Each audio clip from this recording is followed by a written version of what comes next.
Elles sont habituées généralement à se retrouver en finale ou pour jouer un titre, mais demain, il n'y aura pas de trophée à soulever à la fin de ce nouveau PSG-OL. Les deux rivales du foot féminin français se retrouvent en huitième de finale de la Coupe de France.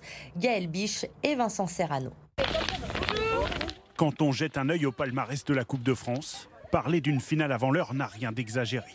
Depuis 2008, Lyon et le PSG se sont partagés 11 des 13 derniers trophées dans la compétition.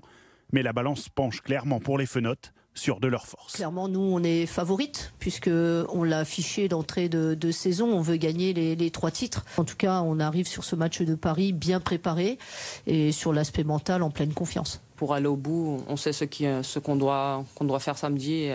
Et pas avant ni après, c'est samedi 14h et être prête dès le coup d'envoi. Attention toutefois car l'OL est attendu au tournant par des Parisiennes certainement revanchardes. Humiliées 6-1 mi-novembre en championnat. À l'époque, le PSG était en pleine tempête, secoué par l'affaire extrasportive entre Keira Amraoui et Aminata Diallo. Ce qui est sûr, c'est que le contexte sera différent. Cette histoire, elle était toute récente quand ils sont venus ici en championnat. Ça a très certainement eu des conséquences sur la cohésion de leur groupe. Maintenant, on verra samedi. Ce que je pense aussi, c'est que le PSG est une équipe qui a de l'expérience, des joueuses internationales et elles sauront se sublimer pour le match face à l'OL. Pour ce choc, les Lyonnaises pourront compter sur le retour de leur buteuse Melvin Mallard. En revanche, Amandine Henry, blessée à une cheville, sera absente pendant un mois.